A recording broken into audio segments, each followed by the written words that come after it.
Hey there, YouTube. This is Fragments of Memory once again, and I am also known as the Armchair Philosopher.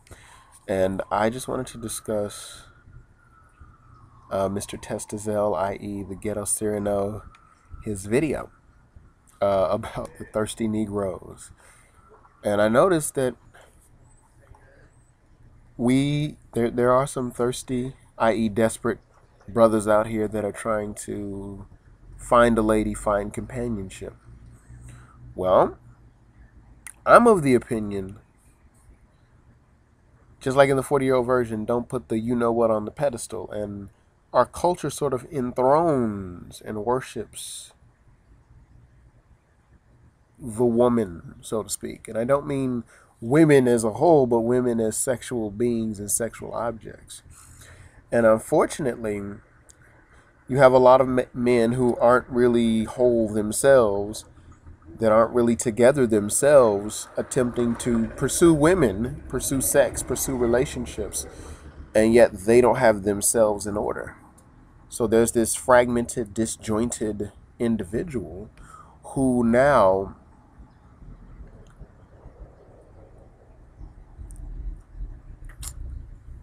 is looking for companionship, either to complete him, to make him whole, to gain maybe a few moments of pleasure. But yet, there's nothing there.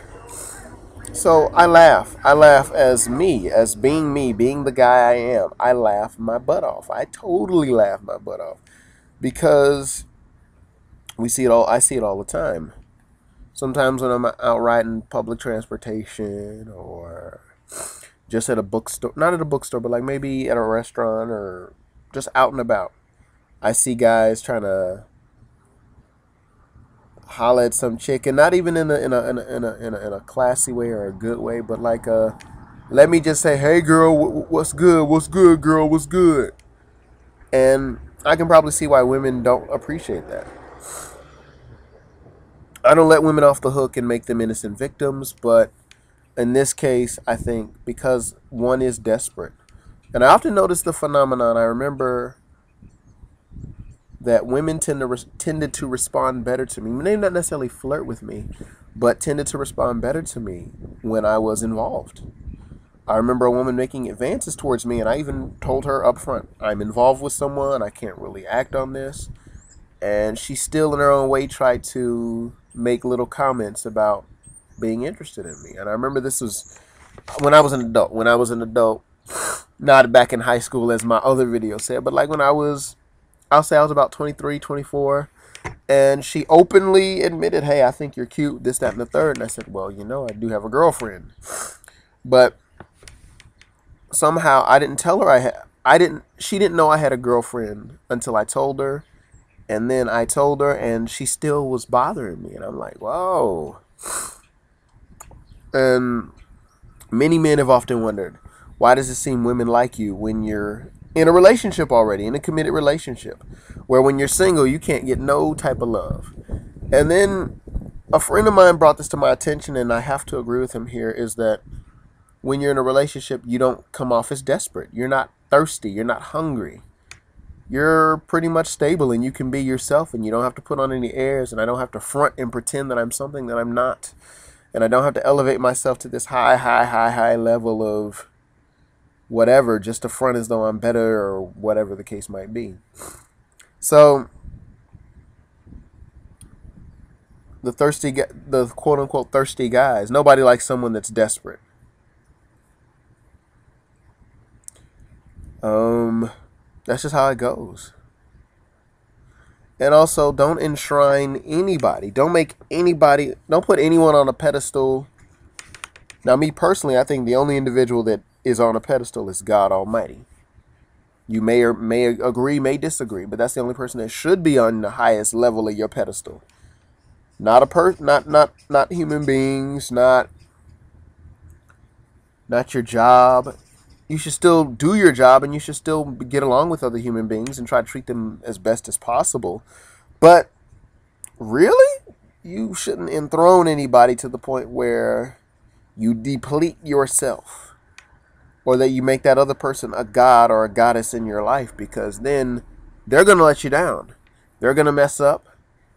They're gonna mess up. They're gonna do bad things because we're all still human.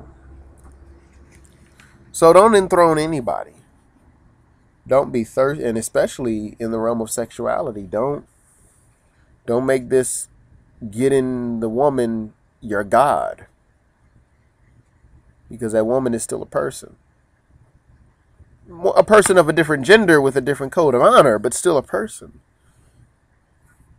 So I do want to thank Mr. Testazel, Mr. Ghetto Cyrano, that you did bring that to light, my man. You did put it out there, and I respect you for that. I think I would disagree with you though on the chasing money thing. I don't think you should chase money, because even that too can lead to problems. Don't make money your god either. But I think that you should be dedicated to the upliftment of yourself. I think you should be dedicated to the enhancement of yourself and the enhancement of your family, whether it be a mother or father, whether it be children or offspring. And don't be so busy trying to look for the next piece, if you get my drift. And I know culture conspires against us in this, because culture does tell you you're not anything unless you're being desired by women. You're not anything if you're not with a lady, or whatever the case might be. So, and hip hop culture, so let's say rap culture and pop culture, doesn't help when we see the scantily clad women, i.e., Nicki Minaj or a Nicki Minaj-esque woman. And of course, you got all these Keisha Coles out here and all these other types of ladies.